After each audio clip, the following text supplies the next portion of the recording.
By far the best new deck in Chaos Rising is Mega Greninja, and it comes in many flavors, just like my foot lotion.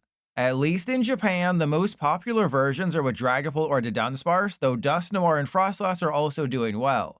Regardless of which build you choose, Terra Greninja is arguably the most important card. Not only does this guy deal 170 damage for a single water, one-shotting Meowth, Fezandipiti, and Kangaskhan through weakness, it also grabs you any card from deck. While the list does run Hilda to find Neo Upper, Shinobi Blade is another way to guarantee the card you always want in your hand when playing this deck. Because if you haven't already deduced the combo, get your cheeks ready. Mega Greninja's Ninja Spinner does 120 base damage for 2 water, but if you return a water to your hand, that's up to 200. Neo Upper just so happens to be 2 water, so you can infinitely send Neo Upper back to your hand, never losing it to things like Enhanced Hammer. Best of all, it also allows Dragapult to Phantom Dive, which, if you hate Dragapult, is like hearing long toenails scraped across a chalkboard. Wait, do kids these days even know what chalkboards are? Anyway, along with Neo Upper, you should get intimately familiar with Ignition Energy.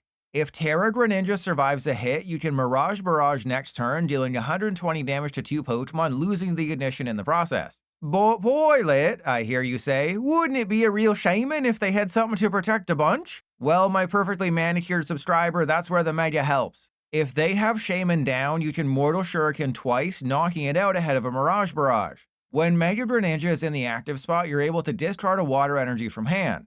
If you do, you can place 6 damage counters on any one of your opponent's Pokemon.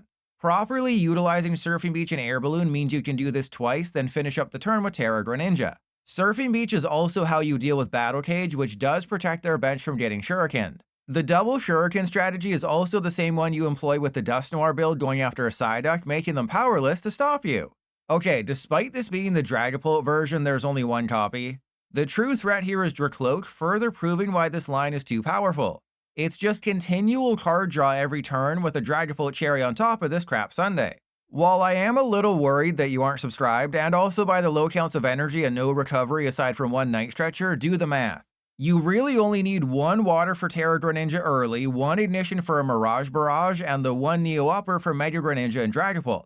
That leaves 6 water to discard for Mortal Shuriken, which means you can put 60 damage anywhere 6 times. So yeah, if you want to annoy people with damage counters even more in 2026, play this build. Removing Dragapult from the equation, the DUDUNSPARCE version is pretty much the same, just with a different draw engine. The benefit here is that freeing up bench spots is easier, and you can remove any damage to DUDUNSPARCE whenever you want, provided Watchtower isn't in play. Additionally, DUDUNSPARCE EX gives you an easy way to deal with decks like Raging Bolt and Ogerpon Clefairy that load up on basic EXs. But the main difference here is the ace spec. Gone is Neo Upper, in is Grand Tree. You do have to be careful about Frogadier though, since the list only has 2 copies. But if at least one's in deck, you can easily get a Terra Greninja turn 2 thanks to Colress finding both Grand Tree and a water. This list is eerily similar to the last one, except here you have an extra water for more potential shurikening, and Rose's Encouragement opens up a fun combo to replace the one you lost with Neo Upper. If you're behind is thick and juicy, and also if you're behind on prizes, you can use Rosa to accelerate 2 water from the discard pile to either of your stage 2s. If you choose the Mega, you can instantly Ninja Spinner. Not only that, when you send an energy back to your hand, you can use it next turn to Mortal Shuriken.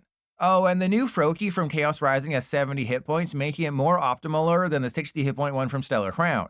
And the new Frogadier has an attack that gets any 3 Pokemon from deck, further improving your setup. Sure, it's no Drakloak, but it's fine in a Trapinch. Finally, while it's tough to still call it a Mega Greninja deck, there is a version with Dusknoir and Mega Frostlass that's done well in Japan. I mean, there's also builds with Mega Kangaskhan for early draw, just Dusknoir, just Mega Frostlass, and just Mega Starmie, proving how versatile Greninja can be. But for this one, it throws everything at the wall like cooked spaghetti and sees what sticks. Grand Tree is once again the ace spec, because if it stays in play for more than 1 turn, you're in an amazing spot. Greninja can deal with any Psyduck who try to stop Dusknoir, and Mega Frostlass one-shots basically everything in the game for a single water if they have 7 cards in hand. Ripe for prizing issues, this build has just 2 copies of everyone in the Dusknoir and Frostlass lines, along with 3 Froakie, 2 Frogadier, 2 Terra Greninja, and 1 Mega. While you might think 2 copies of Special Red Card is a good idea since Dusknoir's here, remember that you want them to have a bunch of cards in feet for Frostlass. So 1 copy is really all you need. All in all, Mega Greninja has close to 350 top 16 finishes in Japan over the past few months. Compare that to the next best deck on this list, who has about 60, and you can see why this took the top spot.